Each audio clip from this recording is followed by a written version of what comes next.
Hello, everyone. Welcome to Dean's Chat, where we discuss all things podiatric medicine.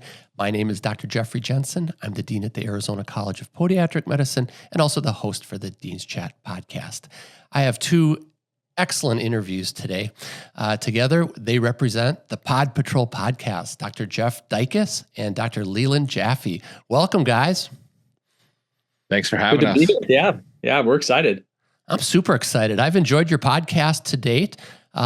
Great guests, great discussion. And I think it's just a great idea when we're all in the podcast world together to get on each other's shows and kind of stimulate more viewership and get people listening to both of our programs.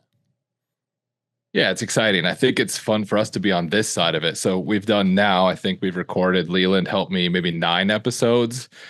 So we're just kind of dipping our toe into the water and seeing how things go. So, because you started this podcast, you'll never be as polished as you are at episode 100 as you are in the beginning. So you kind of just have to start doing it and see how it goes. So we're kind of finding our way and figuring it out as we go. So we're having fun, though. We're having fun. That's the most important part. Absolutely. If it wasn't fun, definitely. You wouldn't want to do it. What do you think, Leland? Yeah, no, absolutely. I think it's becoming more and more organic. What's funny is, and I sort of feel like the third wheel not being with Jeff not being my name here, but no, so when I talk about the origin of the podcast and Jeff reached out to me in terms of being his co-host and kind of taking on this new adventure here, and now I think we've probably been on the air between shows we've recorded and sort of the practice shows, I don't know, 15 to 20 hours, maybe more. So you're probably the person I feel closest and know most about that I've actually never met. Yeah. Because him and I have never met in person. Oh, you're kidding. Oh, that's so funny. Yeah. One of the first times that we ever spoke was on the first time that we popped on the podcast and just started going. There you go. Technology. We couldn't have done this 20 years ago. Exactly. So I have a question for you. How'd you come up with the name PodPatrol? I like that. So my kids are 9 and 7, and they have been very into the show Paw Patrol, P-A-W, Patrol, very popular show with kids. So I don't know. I just was listening to the song one day and thought it sounded kind of like pod. And then it just kind of clicked that, I should call it Pod Patrol, because we're a couple of guys on patrol trying to teach people. And we don't have any kind of good catchphrases yet, but I'm sure that'll come. So Pod Patrol to the rescue or something, but we'll come up with something good. Yeah, we do need a catchphrase. No, I like that. Well, the pod thing, it As resonates with everybody. But exactly. It kind of flows. Absolutely. Yeah. So Jeff, you are working in the Des Moines area in the McFarland Multi-Specialty Clinic for ortho and podiatry, and you have students from the Des Moines College in your clinic all the time. Is that correct? Yep. They come up. I have one student a month right now. So they come up with me and spend a month at a time. So, my affiliation, my wife teaches at the school at Des Moines University. So through that affiliation, they've kind of reached out and asked if they could come spend a month with me, which I enjoy. I think it's fun having the students come out, and we'll get into the OR and we'll let them kind of do some things they've never done before. I teach them how to use, drills and K-wires and kind of throw them in the deep end and kind of walk them through, let them do an ankle fracture and say, there, you just did your first ankle fracture. Now your next one, when you go out on fourth year, won't be so scary. So it's kind of fun to have them around. So Leland works with the students, obviously, on an everyday basis. So I kind of see them one at a time as they come through. No, that's great. And you know what? When it comes to teaching, if you have a history in treating patients and, you've developed an expertise in an area, it gives you the credibility with the students too. So it makes sense. Yeah, for sure. Yeah, it's been a good experience. By the way, Dr. Joanna Ritchie, who usually is my co-host, she had a conflict today, so she couldn't make it, but she told me to say hi to you guys and wishes she was here. Mm-hmm. No, absolutely. Hello back. She's been doing a great job too with you. I've been listening to all your episodes. So yeah, Joanna's wonderful. All right, so a couple questions off the top. You had mentioned you dove in head first. There's really no other way to do it, right? There's no manual that says this is how you do a podcast. And I reflect back about a year ago when I started. I remember being super nervous about it, actually. I was really scripted, and you're on forever, you're going to be on YouTube or you're going to be on Spotify or Apple Podcasts. It's not like giving a lecture where it's in one ear and out the other. Did you have the same experience? Yeah, I'd say so. I mean, I think, and still to this day, the part of the podcast that we struggle most with is probably the intro and outro, where it's a little bit more scripted. Once we start the conversation and whatever the topic may be, it just becomes much more organic and flows very well. And, we definitely bounce off each other well, but it always gets a little bit awkward in the beginning and end of the episode, I'd say. Jeff? Yeah, I told my wife, I think yesterday we recorded an episode, and the whole episode went fine, but then it came time to record the intro and the outro where my brain tells me, don't blow this, don't blow this. And then instantly I stumble over the words of College of Podiatric Medicine and Surgery. Right? So, but during the show, we're flowing and making it natural. But those times where it's scripted is definitely tougher. Yeah, and it's funny, when most of the speaking I do is off the cuff, whether it's at a conference, in class, and I really enjoy public speaking, but the most challenging times that I have public speaking is when I have to read a script, right? So there might be the rite of passage ceremony or another formal event where there's a script. And for me, it's always the hardest when I have to read off script. Speaking, no problem. Script, maybe I have problems reading English. I don't know, but I like it when it just flows. I think it's because you want to seem like you're engaging the audience, so you don't want to be looking at a script. When we give lectures, we don't look at scripts. But when you're reading the Hippocratic Oath or something, you should get it right. So you got to read it. And you don't need to be looking at the audience out there, right? So I get it. I'm with you on that. Yeah. So I have a question for you guys. You decided to do releases on Sunday. I think that was smart. Thought behind that. So I kind of did a poll on Instagram of when people would be most likely to be listening to a podcast. So I picked Sunday morning, Monday morning, and Friday morning, I think, and I kind of let people choose. And so that was the winner, and so that's what we went with. So there's a little rhyme or reason behind it, and that's what people chose, but kind of thought, well, if we're a video podcast, which is kind of why we think that we're a little different, of showing cases and showing some visual things on our podcast, maybe during the weekend they'd have more time to sit down and view the whole episode on YouTube. So allowing that option. And then most people, when they get to work or travel, commute on Monday morning, it's sitting there available too if they didn't listen to it on Sunday. So I don't know, not a whole lot of purpose to it, but maybe a little bit of thought went into it. There's some convention, right? I mean, when I first started podcasting, they said, well, you can release on Tuesday or Wednesday. Those are the days that people release podcasts, because Monday is not a good day because people are super busy.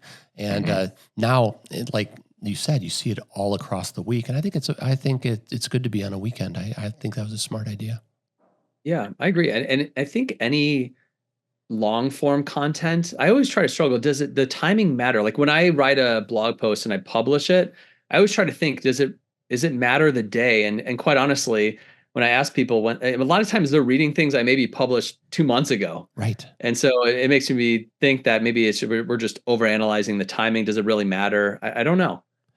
Yeah, that's a good point, because I don't know if I told you this before, Leland, but I did some of my analytics on YouTube, and I was shocked to see that over the course of a month, I think the month was March, only like 47% of the views on YouTube of my podcast were from those episodes. Greater than 50% were from like October, November, December, January. So you're right. Sure. I mean, it probably doesn't matter in the long run because people watch things when it's pertinent to them. Right. I think if you're releasing like a short or a tweet or, something that's like needs to be seen now, it definitely, there's strategy involved, but long form content, I'm not sure. And maybe I'm not smart enough to know the answer to that and these crazy algorithms, but I don't know. So, I don't know. I think it's an experiment of one, right, of each podcast. And if it works, great, keep rolling with it. What's also interesting is about a year ago, these dual audio visual podcasts weren't the norm. I mean, people were either on YouTube or they were doing podcasts on Spotify and Apple. And now the trend is we're doing both. I was really psyched to see you guys are doing both. Yeah, it's a lot of extra work. Yes, it is. If there's a problem with the video, then that's hard to fix. Audio, you can do cuts and remove some external noises, but video is very unforgiving in terms of editing. So it's a lot more work. It's a lot more complicated, but I think it's worth it. When we kind of dive into these cases with our guests and they're showing x-rays and we're looking at angles and we're looking at, traumatic calc fracture or Lisfranc fracture, it's so much more beneficial if you can see what we're talking about and visualize that along with it. So I think it's worth it to go the extra mile and do the video component, but it also comes down to some amount of social media. Social media is very visual. So if you have clips and video, as you understand, people are more likely to see that. I think actually a lot of people scroll through their phone with their phone on silent. So having the captions available, I've found, is important for people too, because they're actually more likely to read the captions than to turn the volume up on their phone, depending on where they are. So it's a lot of extra work, but I think it's worth it for what we're trying to do. I agree. Go ahead, Leland. No, I was going to say, and speaking of analytics, with Dean's Chat, do you know how many people listen versus watch? Do you have any data on that? Yes, and it's more than 10 to 1 video. Oh, that's great. That's good to hear. But the difference is people don't watch an entire YouTube video. They might watch 5 minutes of it. But if they're engaged and they're driving to work or they're working out on a treadmill or something and they're listening to it, they listen to the whole thing. So I think there's pros and cons to each. But I thought you both hit just a tremendous gap in podcasting when you decided you were going to do cases and things in a visual manner, because in our profession, there's a few podcasts, right? ACFAS is out there and there's a few others, but they're all purely audio. So to take the cases, to take the specialists, to take radiology images and things and incorporate them into a podcast that's also visual, I thought it was a brilliant move on your part. Yeah, thanks. And so I thought it would be fun too. If you watch some of the episodes, if we kind of go off on a little tangent, we talk about something in media or movies, I'll then go back and try to splice in a cut of a video or give some context to what we're talking about, just in case people don't get the reference. I'll kind of splice in the video and say, okay, here's where the context comes from. So it definitely helps. You can, kind of enjoy that too. No, that makes a lot of sense. So, whenever someone starts a project, it seems like there's some goals, right? And a vision of the future. And for me personally, it evolved a lot because it kind of turned into a hobby where I just kind of enjoyed doing it. And then the more it's like a hobby in that you do more of it and you get better at it. So it's kind of a cycle, if you will, of competence. So have you found the same thing? I mean, at first, were you not quite sure and all of a sudden it's become like this thing like a hobby? Yeah, I mean, I think right now it's probably still in its infancy in terms of, where it's headed, what the long-term goals are. I think, a goal certainly has always been to profession awareness, getting people aware of podiatry and the different facets of what we do kind of on a day-to-day basis and trying to be relatable to prospective students, but also really meet the needs of our students and residents and people in practice and try to provide education for them as well too. So yeah, I totally appreciate what you're saying though. I think a lot of my own creative outlets have, definitely started with a different intention to where they're going right now. And it's kind of fun to see that evolution. Yeah, originally our goal was obviously educational and bringing awareness of the profession and kind of, it's difficult, I found, to speak to all levels of undergrad student, podiatry student, resident, and experienced practitioner, because you're never going to be able to talk the same language to those groups of people. So we tried to have some episodes that are a little more basic or some that are talking about things that more are pertinent to residents, but then still trying to include some very complicated topics for people to kind of sink their teeth into that they may not have thought before. But the original goal was education, obviously, my wife at the school, Leland at the school, and then trying to grow that into brand awareness. So we'll see where it goes. It's funny you say that because I found the exact same thing. Because on one hand, we're doing a career awareness opportunity and trying to enhance the footprint, if you will, of podiatry. And but the podcasts that address that aren't really very interesting to somebody who's been in practice for 20 years. So I feel the exact same way. Yeah, exactly. So we're trying to have on, just like you do, a wide variety of guests that may appeal to other people and say, oh, I went to residency with him or her and I know them, or they were one of my teachers at school. And so, because if you can kind of get people along for the ride, I'm sure you've found this as you've grown, they'll go back and watch old episodes. That takes a little while to get that snowball rolling down the hill. But once they kind of figure it out and find it, then they're more likely to go back and watch old episodes and discover new people and different stories in the profession. Because it's really interesting to hear everyone has a different story of how they found podiatry and how they've, grown in the field of podiatry. So I think you and us being similar but yet different are good for the profession. I think that's the case. Yeah, we complement each other well. And if you think about it, well, until last year, the three of us would represent a third of the colleges of podiatric medicine. But with LECOM and Rio Grande Valley on board, we're no longer a third. Right. It's all good. So, tell me about acceptance of the podcast at the university. I know, Leland, when I interviewed the students from the Scholl College, the first thing they said was, well, we can't wait to get this podcast in the hands of Dr. Jaffe. He'll get it out to the world. I know that Dr. Wu has been very supportive of all your social media efforts. Yeah. So I think, when I first started on social media, it was actually, I know exactly when it was. It was a few years ago, match day. And I realized that the school didn't have an Instagram page at the time. And I was in a role where I was basically in charge of the match, and I wanted to have an outlet to celebrate match day. And so that was kind of the motivation to create my first Instagram. And because prior to that, I had no social media experience. If you look back into like the 2010s and 2010s, I had no social media presence whatsoever. So since that time, it's obviously evolved into academics and quite a few other avenues since that time.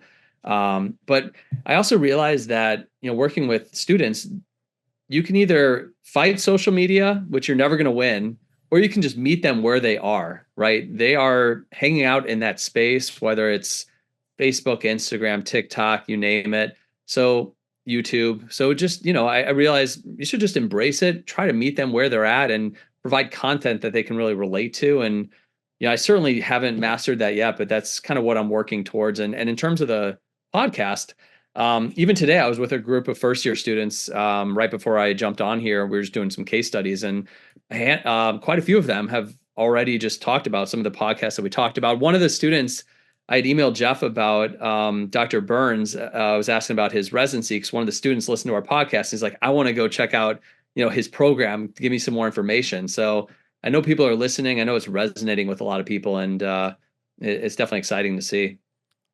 Yeah, I think you're right, because I know Dr. Wu sent me an email, and one of the students that's coming to Scholl College, and the student actually referenced in an email that she had listened to the podcast with me, with Dr. Wu, and after hearing Stephanie talk and about her experience, there was no question that Rosalind Franklin, William M. Scholl's College is where she's going. So that's cool.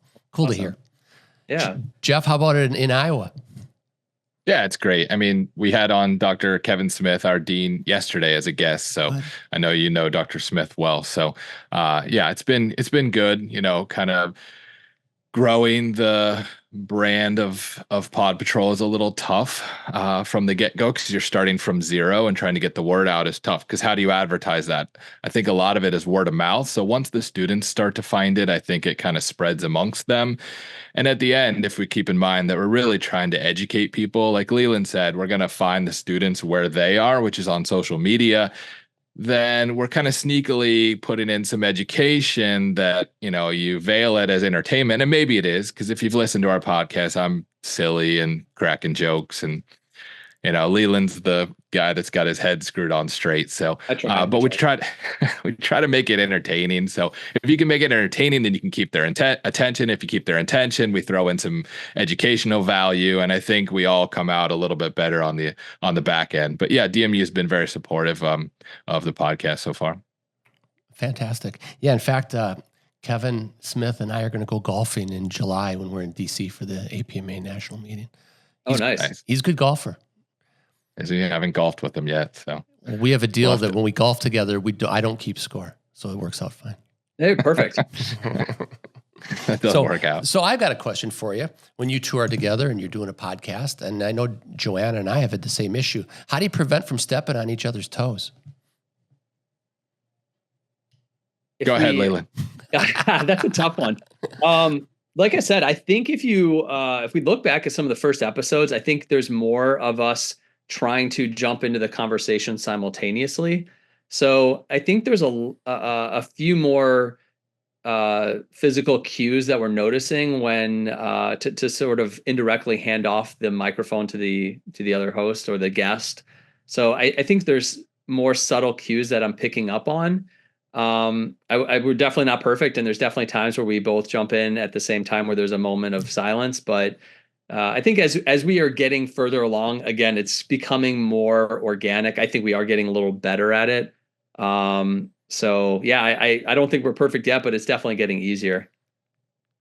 Yeah, I would say a little bit of that and a little bit of the magic of editing. So if we step on each other and then we kind of jump to the next sentence, well, maybe that little snippet gets taken out and it doesn't sound like we stepped on each other's toes. So it is tough though, because there's a little delay and there's a little bit like who's going to talk, I'll talk, you talk, but we're getting better at it.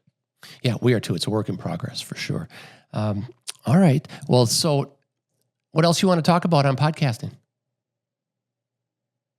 So what have you found to be the kind of the hardest thing to get your brand up and running? How do you get your brand out there? Is it just word of mouth? Have you just interviewed enough people that then they showed their friends and then kind of got the word out? Or what have you found to be the thing to be most successful to kind of grow your podcast? That's a good question because, again, that's a work in progress. So when I started, my intent was career awareness and reaching out potentially to students in the health professions undergrad that might want to become a podiatrist. So I thought the low-hanging fruit initially would be to interview the deans, because I didn't want somebody to look at my podcast and say, oh, this is an Arizona College of Podiatric Medicine effort. Jeff's just trying to recruit students to Arizona. I really didn't want that vibe, right, in the profession. So I don't know if you go back and look at my early ones, and listen to them, I sound really scripted and kind of mechanical, and I thought they were good interviews, and that was a way because the deans shared with their students the podcast, right? So I thought, okay, we can go to the schools, get the students, get to the admissions departments, maybe they'll show them to other prospective students, and then the second wave of that was I got the APMSA reps at all the colleges. We got 3 reps from each college, and I scheduled kind of a podcast with each of them, and I asked similar questions, and we kind of went around the Zoom lens, right, and asked the same questions. And I thought that was neat because I asked them everything about how'd you find out about podiatric medicine? Did you shadow? Was it valuable? How'd you decide on, this is a mouthful, the Rosalind Franklin William M. Scholl College of Podiatric Medicine and things like that, right? And then it just kind of started to grow a little bit. But I mean, I look back on those early episodes and I had some of them I had 8, I still have 200 video views or 100 views, or, it's hard to grow because, like you said, it seems like it has to trickle down and have a ripple effect. And when it does, it's just like, whoa, what just happened? And then I also started interviewing people that I thought had a cool story, kind of like Dr. Burns, right? Good stories, are going to attract. So in a nutshell, that's kind of what I was thinking initially. And then I realized that, just like you did, that each podcast is kind of being directed towards a certain group within the niche of podiatry. So that's when I started doing 2 a week, because I was doing the students as bonus episodes on Fridays and then doing other interviews on Tuesdays. And then I kept getting feedback that, I only listened to a third of your podcast because 2 of the 3 aren't relevant to me, just exactly to your point before, Jeff. Right. So it's just a function of time and more than anything. But I thought that was good strategy initially, I thought. Yeah, I would say, my observation of this type of content is podcasts, long form media doesn't tend to go viral. So I think it's really just having the fortitude to just be consistent over time and you'll get results. So I think it's hard in those initial stages where you just don't see that exponential growth right away. But I definitely feel confident over time with consistency, you'll definitely continue to see the growth. My question for you though, Jeff, regarding podcasting is, what's one piece of equipment that you can't live without when you're podcasting? It's my extra speed DSL uploading capabilities at the house. Okay. Yeah, because it was taking me 3 hours to upload to YouTube. Okay. And it was taking me 30 minutes to download from Dropbox, where I kept everything from the studio. Oh.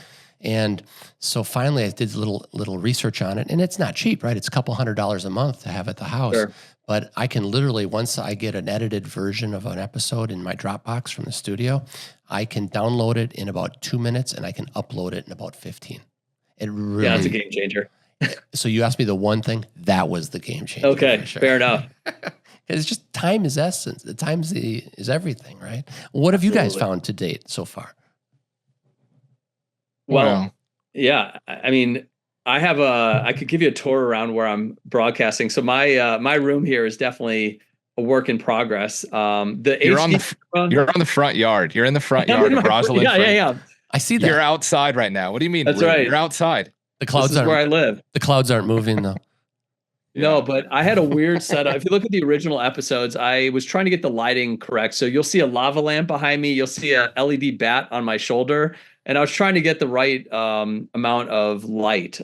So I did purchase a podcasting light, which has really been helpful to try to just get that correct.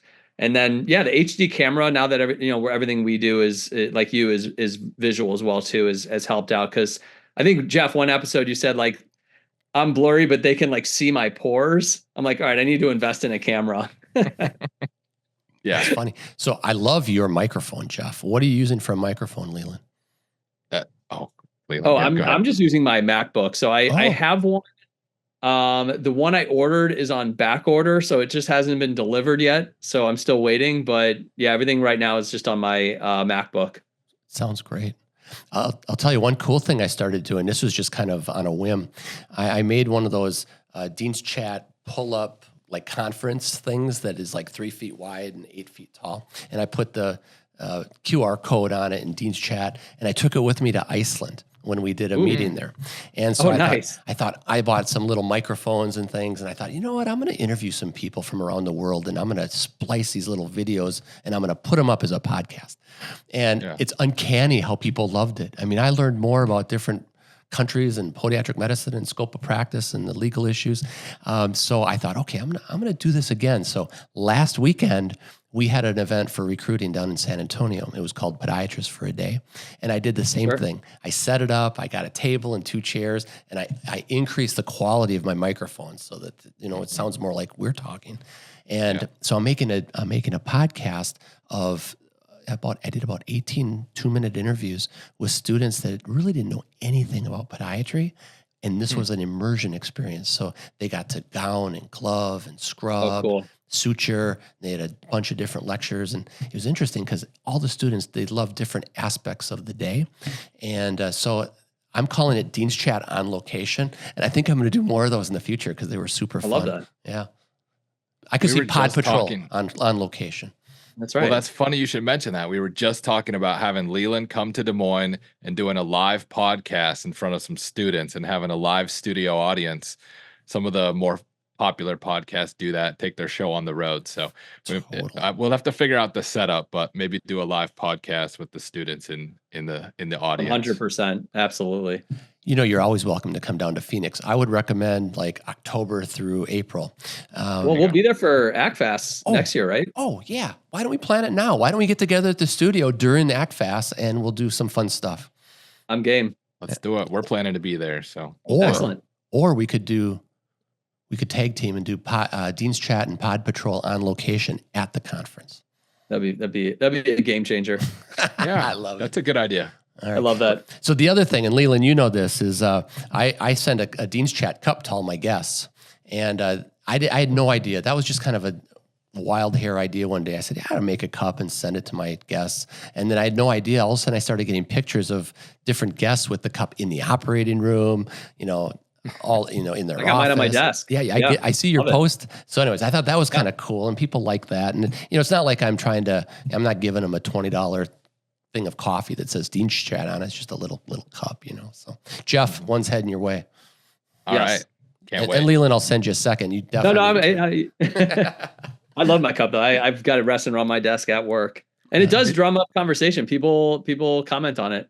It's funny. Is he the first two-time guest? Is he the first two-time guest? No, he isn't. I've had a couple on a couple times, but they've been on sometimes in groups and different situations like that.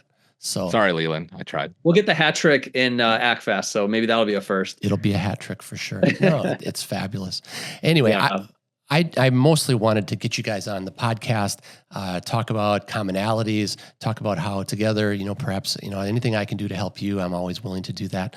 And it's just likewise. A great thing. We got to get you on the podcast. That's next. So we'll make it happen. We're going to be sending you an invite soon. Get you on our podcast where we get to ask all the tricky questions. That sounds good. Hey, Leland, before we sign off, how's the Higher Learning Hub going? I love your quizzes, and I just love everything about it. Yeah, I appreciate that.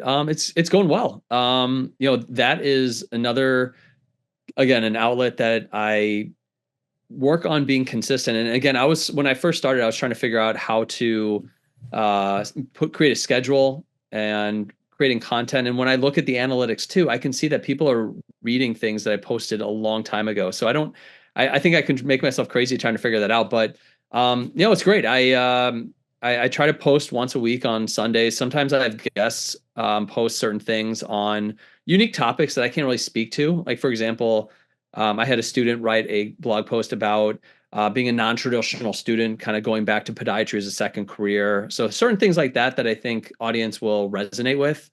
But yeah, other than that, I keep my daily quizzes up and running. So that's, I think I'm up to like 300 plus quizzes, and I don't think I've repeated one yet. So that's been going pretty well.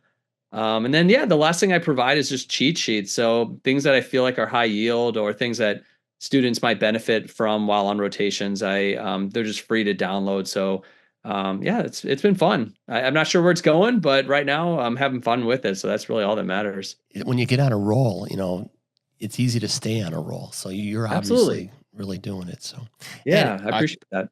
I told Leland that I don't take those quizzes because I'd get them all wrong, and he'd see that I got the answer wrong and be like, geez, Dikis missed another one. I just had a conversation with my first year students who felt the same. I'm like, I don't see who answers what. So feel free to respond at will. I do not see I do see what percentage of people got it right or wrong. But other than that, no, I do not see who answers what. So feel free. That has that feeling of back in the day when we were taking the recertification exams for ACFAS. You always had 3-year windows to take them, and you always took them in the first or second year. For God forbid you failed and you're of a residency program and you're teaching students, because there's that little piece in the back of your mind that says, "Oh my goodness, what happens if I stub my toe here?" Oh, I have to do a research for a wound care board in June, and I teach a ton of wound care, so this would be a bad look. You know exactly what I'm talking about then. Yes. No, that's great. Well, I just wanted to thank both of you for carving out some time to be on Dean's Chat. We'll get this edited and we'll get it up in the next couple of weeks for sure. But thanks for joining me, Jeff and Leland. You guys are great, and keep up the great work. Thanks for having us. Yeah, thanks so much. You're so welcome. And I look forward to getting together and doing a podcast together down the road.